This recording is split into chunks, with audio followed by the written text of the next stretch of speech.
ഇന്ന് തന്നെ ഡൗൺലോഡ് ചെയ്യൂ. കാണൂ നിങ്ങളുടെ ഫേവറേറ്റ് ഷോസ്.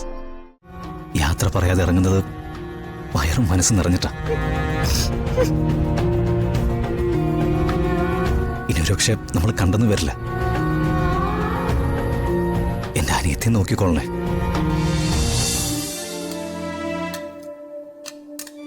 വാ.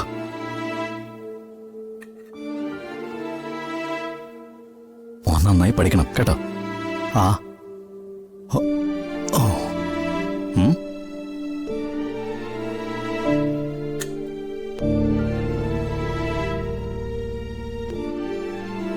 ജയിലൊക്കെ ഇപ്പൊ ശാപ്പാട് നല്ലതാ.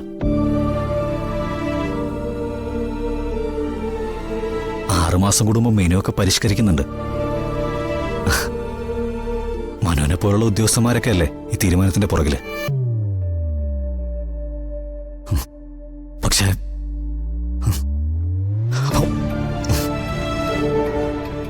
വീട്ടിൽ നിന്നുള്ള ഭക്ഷണത്തിന് നല്ല ടേസ്റ്റാ.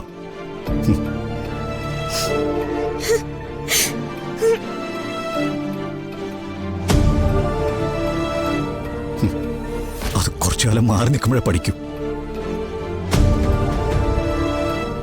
ജയിലിൽ തന്നെ പോണമെന്നില്ല കേട്ടോ. ഒറ്റപ്പെടുന്ന ഏത് സ്ഥലത്തായാലും മതി.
ഹരി സർ. ഹരി, ഈ പോലീസുകാർ പറയുന്നതനുസരിച്ച് അവൻ ഇന്ന് രാത്രി ഇവിടെ വരാൻ സാധ്യതയുണ്ട്. ശരിയല്ലേ? ഈ പോലീസുകാർ എന്നാ മനുഷ്യർ സാർ. ഇவ்வளவு பெரிய സിറ്റുവേഷൻ ഇരിക്കുമ്പോൾ அவங்க தானே இங்க வந்து കാവൽ നിൽക്ക വേണ്ടും. അവരങ്ങനെയൊന്നും നിൽക്കില്ല ശരവണ. ചാകുന്നൊന്നും നോക്കാനൊന്നും അവർക്ക് സമയമില്ല. പിന്നെ ചത്തു കഴിഞ്ഞാ കൃത്യമായിട്ട് അന്വേഷിക്കുകയും ചെയ്യും. അമ്മാവൻ പോയി കിടന്നോ, ഞാനിവിടെ നിന്നോളാം. അകത്ത് ചെന്ന് കിടന്നിട്ട് എന്തിനാ ഉറക്കം വരുമോ? ഇന്നെന്തായാലും ഇങ്ങനെ പോട്ടെ. ഹരി സാർ, அந்த குடும்பத்துக்கு நித்யாமைக்கும் ஒரே ஒரு பிரதீட்சை உங்களும் மட்டும்தான். அவரை காப்பாதுங்க சார். ശരവണ, നിത്യയെ സംരക്ഷിച്ചോളാന്ന് ഞാൻ സുജാത ആന്റിക്ക് വാക്കു കൊടുത്തിട്ടുണ്ട്. എന്റെ മരണം വരെ ഞാൻ വാക്ക് പാലിക്കും. എന്റെ ജീവൻ എടുക്കാതെ അവരെ തൊടാൻ ജീവന് പറ്റില്ല.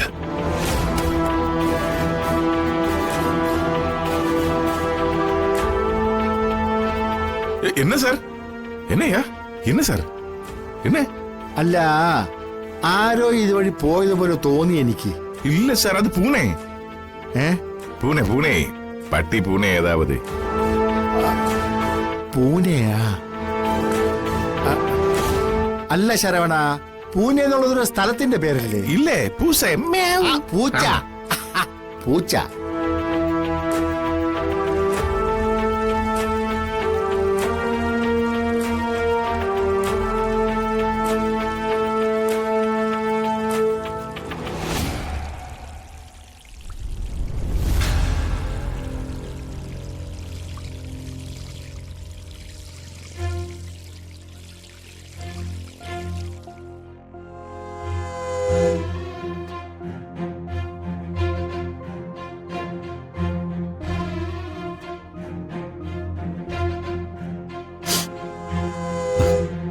ഏട്ടൻ പോവാടി.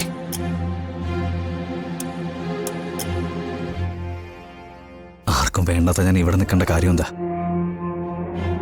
അമ്മ ഇന്നത്തേക്ക് വല്ലാതെ പേടിച്ചിരിക്കുക. എന്റെ മോൾ അവരെ വിളിച്ച് സമാധാനിപ്പിക്കണം.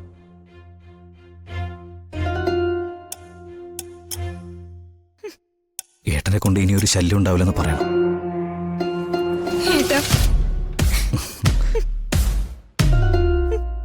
നന്നായിട്ട് ജീവിക്കണം കേട്ടോ. ഏട്ടനെ പോലെ ജീവിതം തല്ലി തകർക്കരുത്.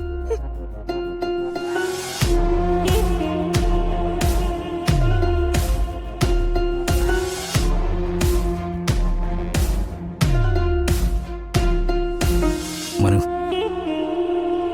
ജ്യോതിയുടെ കാര്യം പറഞ്ഞ് ഞാൻ നിന്റെ അടുത്ത് വന്നപ്പോൾ നീ എൻ്റെ ഒപ്പം വന്നു. ജ്യോതിക്ക് സംഭവിച്ച കാര്യങ്ങൾക്ക് പരിഹാരം ചെയ്തു. അത് നീ ഒരു മാന്യനായതുകൊണ്ടാ.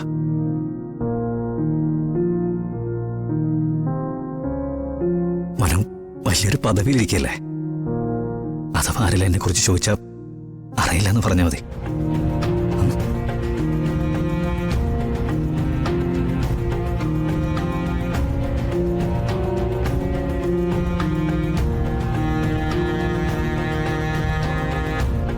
നിങ്ങൾ രണ്ടുപേരുടെയും വലിയ മനസ്സുണ്ടാ എന്റെ അനിയത്തിയുടെ സുഖമായിട്ട് ജീവിക്കുന്നത്. യാത്ര പറയാതെ ഇറങ്ങുന്നത് വയറും മനസ്സും നിറഞ്ഞിട്ടാ. ഇനിയൊരു പക്ഷെ നമ്മൾ കണ്ടെന്ന് വരില്ല. എന്റെ അനിയത്തെ നോക്കിക്കൊള്ളണേ.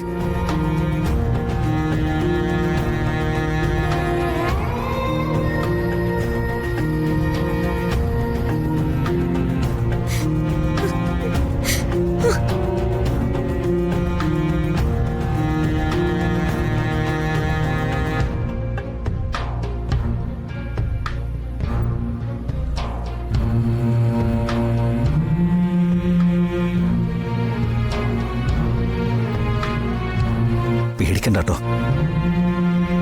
മാമനൊന്നും ചെയ്യില്ല.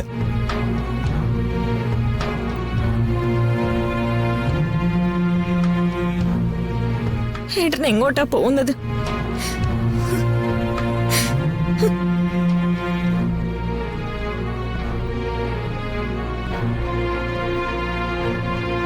അറിയില്ല മോളെ, പോയി പറ്റൂ. മധുര നൊമ്പരക്കാറ്റ്